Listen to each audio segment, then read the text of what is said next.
Assalamu alaikum wa rahmatullahi ta'ala wa barakatuhu from the INH Center for Islamic Eschatology in Fez, Morocco.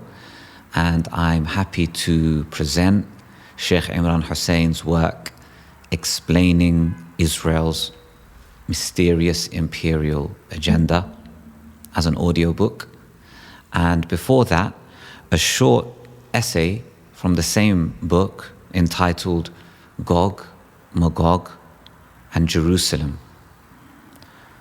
In Surah Al-Kahf, the chapter of the cave, chapter 18 of the Quran, as well as in prophetic commentary, Gog and Magog are described as two people created by Allah Most High and endowed with awesome power.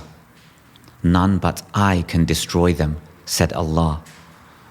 They had to be contained behind an iron barrier because they used their power for evil ends, to commit fasad, acts of wickedness, oppression, and corruption. The Quran also implied that they would use power to wage war on those who lived lives of faith and righteousness, and that they would act malevolently against those who lived the primitive way of life, or who eked out a bare subsistence living. Thus, the picture emerged of people who had the hearts of beasts.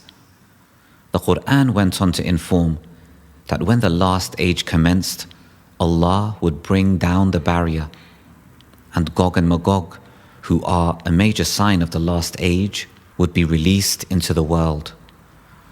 They would eventually spread out in every direction, indicating that with their invincible power, they would take control of the whole world, and that for the first time in history, one people would rule all of mankind.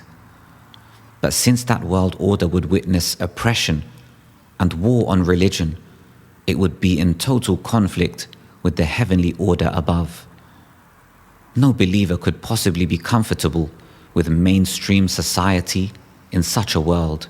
In the chapter entitled Al-Anbiya, the Prophets, chapter 21, the Quran referred one more time to Gog and Magog, while making mention of a town that Allah destroyed and its people expelled and banned from returning to reclaim their town until Gog and Magog had been released and had spread out in every direction.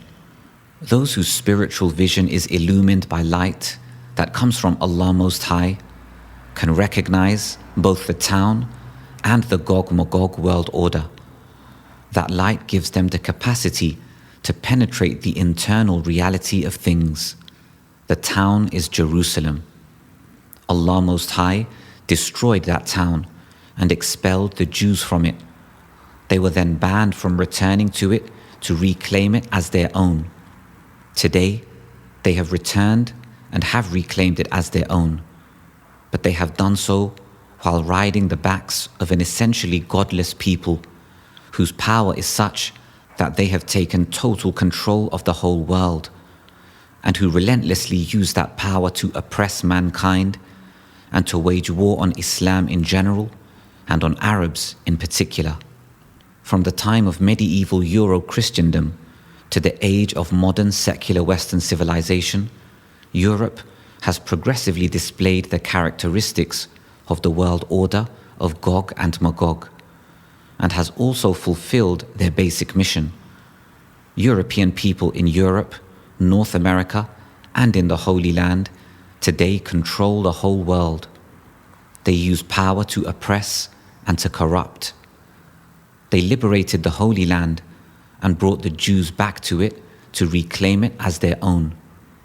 They created the secular, godless state of Euro-Israel and presented it to the non-European Jews as David's holy Israel.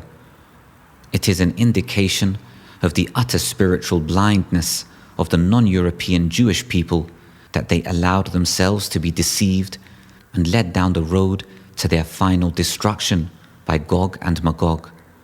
Prophet Muhammad, peace and blessings of Allah Most High be upon him, has provided additional information on Gog and Magog. For example, he said, None of them dies without leaving 1,000 more behind.